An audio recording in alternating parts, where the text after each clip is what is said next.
What if I told you your growth on YouTube entirely depends upon these three things: your timing, luck, and your skills?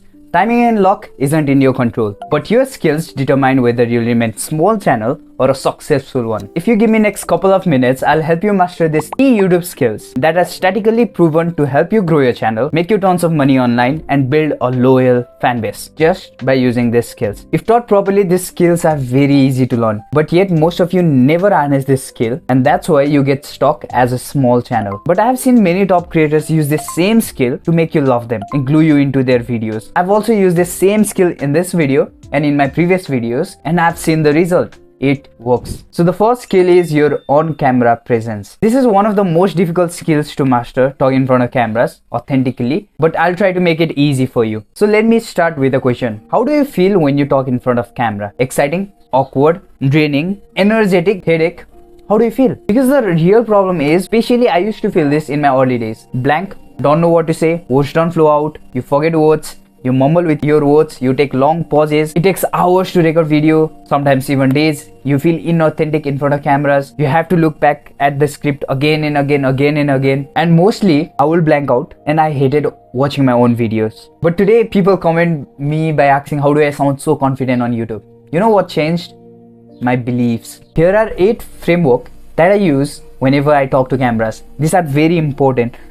I'll go very short about these 8 frameworks individually because I don't have much more time in this video. If you want in-depth knowledge about these frameworks, then you can check out this video, or it will be linked in the description too. So the first one is loudness. Now when you're talking to camera, you want to have that authority, and authority comes from loudness. If I say the same thing in this tone, it does not feel I have authority. But if I say the same thing in this tone, it sounds I have much more authority. So try to be loud in front of cameras. Second thing, pauses. This is one of the most important thing, and that is taking pauses. Pauses helps you in 2 things. First is it gives your viewers time to process. Second is it gives you time to think about your next word. And third is it makes you much more trustworthy. People want to listen from you more because if you are taking pauses, they know that you are saying things by thinking, by applying your own thoughts, and that becomes much more valuable. Third thing is pacing. When you are talking to camera, try to include the pacing. If something that you are saying is not important, you are cracking jokes, you are saying something that's not very important, then you can just go faster. But the moment you have to make something sound important, just slow down. And notice the difference. When I go faster, it sounds like I'm passionate over the things that I'm saying. I have great power inside me. And the moment I go slower, it sounds much more important. I'm saying a depth information, something depth information. If you mix this, you don't become monotone. And most creators are nowadays monotone, right? Same voice throughout their entire video, and it sounds boring. So try to go faster sometimes, try to go slower sometimes. And if you mix both, you sound great in front of cameras. Fourth, and this is melody. What is melody? When you listen to a piano, how do you feel? A good piano. It feels like you want to listen more and more and more and more and more. Why? Because it goes in this way. It has a melody. Same with your voice. You also want melody when you're talking to cameras. This does not happen in one day. It takes lots of time. But how do you create that melody? When you're talking faster, as I said earlier, pacing, increase the loudness. So if I'm saying about something, then slowly I'm gradually increasing the loudness. The moment I'm saying something personal, my personal experience in life or something, I just slow down and also decrease my voice. That's the melody part. And sometimes you just pull the words. That's also melody. Fifth is clarity. Now, this is one of the most important thing to make your video sound crispier, to make your English sound much more good, because English is, I think, second language for me. I'm not a native English speaker. I don't have huge experience about talking English because everywhere around me, in my family, college, we talk Nepali. Sometimes we talk English. But if you want to make your English sound good, because for most people, we think we have articulation problem. We think we are worst at speaking English. It does not sound English.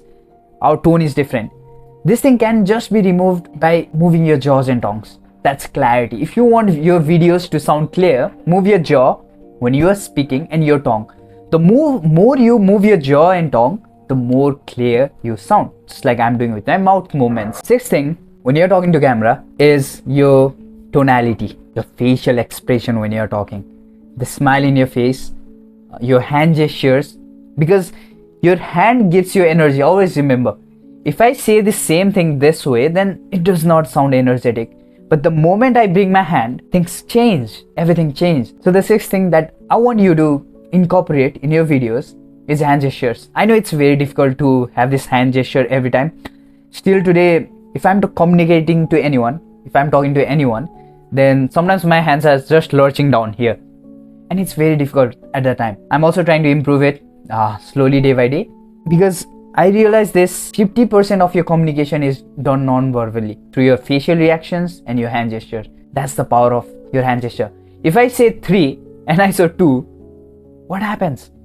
You stop trusting me. So you have to connect your mind and hand gesture. These all things comes from 7th thing, and that's practice. But before that, one more thing that I want to add is authenticity and calmness. If you are talking to camera without any authenticity, without any calmness, then don't talk to cameras, because the world does not need you if you are doing that. Because the world needs someone's authentic learnings, authentic experience, authentic something shared to them nowadays, because there is so much fake stuff online every now and then. So be authentic and calm. How do you become calm? By changing your mindset, as I said earlier. If you remove your limiting beliefs, if you apply new limiting beliefs, you automatically become calm. How do you become calm? By meditating. How do you become authentic? By just sharing the things that you want to share, by being straightforward, by sharing your failures, by sharing your struggles. And 7th thing, as I said earlier, is practice. I was worst talking in front of cameras. This was one of my biggest nightmare, talking in front of camera. Sharing my experience was one of the toughest things that I had in my earlier days because of lack of practice. Everything changed for me when I started to practice, when I started to talk in front of cameras, when I started to put efforts every single day. Now this video, I'll be honest, I'm recording after I think 3-4 weeks. For 3-4 weeks I had a gap. I had never talked to cameras for 3-4 weeks. So I had difficulty opening myself instantly. Yesterday I tried to record, I could not record. So I'm doing it again today. For me it's still difficult. If you're just starting, it will be much more difficult for you. So every day practice at least for 5 minutes and apply this model: loudness, pauses, pacing, melody, clarity, authenticity, calmness, end your sentence in lower pitch, smile when you're talking, your hand gestures. Apply all this and every day record video for at least 5 minutes. Try to go for 15 to 20 minutes, but at least record for 5 minutes every single day. And within just 30 days, you'll change how you sound in front of camera. This was one of the toughest thing I had ever done in this entire YouTube journey. But now this is easier. Talking to cameras is easier. And one of the most headache nowadays is my editing. So much efforts it goes into it. The second skill is creating strong personal brand. Personal brand. You may have heard this word a lot of times. You have to have that personal brand, personal brand, personal brand, personal brand. Why do you think some creators get 1,000 views and still have super fans, while other gets 10,000 views and nobody cares? Why? I think it's because of their personal brand. When you think about personal brand, you might picture a logo, a vibe, or certain creator that you admire. But I've thought a lot about personal brand. What is it? Is it that people love you? Is it that you have loyal fans? Or is it you have a business and your YouTube channel acts as a lead for that business and it fuels your business and you want a lot from your business? Or is it you have people who buys your stuff? What is personal brand? And after thinking for a long time, I came to this point where I believe personal brand equals trust plus vibe plus value. Now, if I say Ali Abdal, what comes in your mind? Productivity. If I say Mr. Beast, entertainment. Alex Hormozy, business. Vin, communication. Mark Manson, I think it's not giving a F, right? So these all people have associated their name with something, and that's personal branding. People remember you. How do you build a personal brand? Like these people. Now here are a few notes that I've written for myself. So first way is you show your story. You give your POV, point of view. That's what builds emotional connection. Second way is you use consistent colors, fonts, style, phrases and formats. You use consistent colors in every video. If you look at my video, my consistent color is this orange, yellowish thing, blue light, warm white light coming into my face. If you look in my thumbnail, you see the same color consistently in most of my thumbnails. My font in thumbnail is same, Try to make your thumbnail recognizable so that people, when they look at your thumbnail once, they'll recognize it for longer period of time by making consistent thumbnail. This also helps you to build personal brand. Third is share mini personal stories or failures that viewers can see themselves in, which I've done a lot of time in this video. Fourth, talk with your audience, not at them. And this is one of the most important thing to build connection is you talk with your viewer. How do you do that? By using words like you are struggling at this, you may have this pain in your life, you may have this. So by using that word you instantly connect to them. Talk to them, not at them. Third, one of the most important skills is understanding viewers' psychology. In general, YouTube is a psychology game. You have to understand what viewers feel when they click on your videos. And everything that you make, your title, thumbnail, and your intros should be based on the psychology. If you want this all knowledge about titles and thumbnails and how can you make your own title thumbnail that viewers clicks, then you can grab my title thumbnail checklist. The link is in the description. It's completely free. Your main goal when you're making title and thumbnail here is to sell the outcome. Most YouTubers do this wrong, and I see this again and again that they don't sell outcome in their title. In my video, in my title, what is the outcome? You'll be better at YouTube skills. What is the outcome? You'll grow on YouTube. So sell the outcome in your title and as in your thumbnail. And if you want details, you can grab the title thumbnail checklist. You'll be better at title thumbnail from day one. Now here are 4 ways to master viewers' psychology. The first one is, before making your title thumbnail, come up with the idea and start by thinking,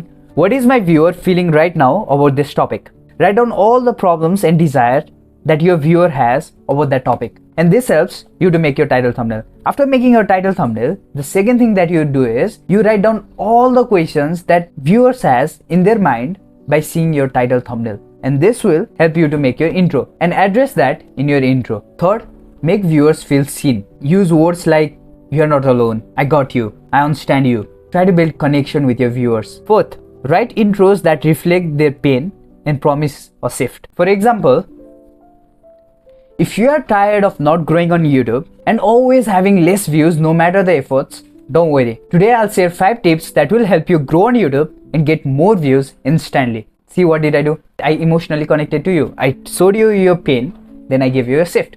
You know, you're facing this problem, here's the solution. Therefore, understand viewer psychology. Psychology is one of the most important thing when it comes down to YouTube. Master these 3 skills and you are already ahead of 90% of the creators. I'm also in learning phase for some of these skills. Most of these skills I'm just also learning day by day. And I know you are trying hard. You are doing everything that will help you to make this channel work. The thing that I want to say to you is keep practicing, stay real, be authentic, share your learning, share your failures. It's not about growing a big channel. It's about finding few people that actually love your stuff. Because in reality, it's very easier to find thousands of people that like you as compared to 100 of people that are obsessed with you, that love you. Find those 100 people. Keep working hard. Be yourself. Don't try to pretend like others. You're more than enough. You're unique. And one day YouTube will notice. As always, I'm rooting you from very far. And if you want to learn more about YouTube, click on this video. And if you want to learn about communication skills and 8 frameworks in detail, you can click on this video. Thanks for watching till the end.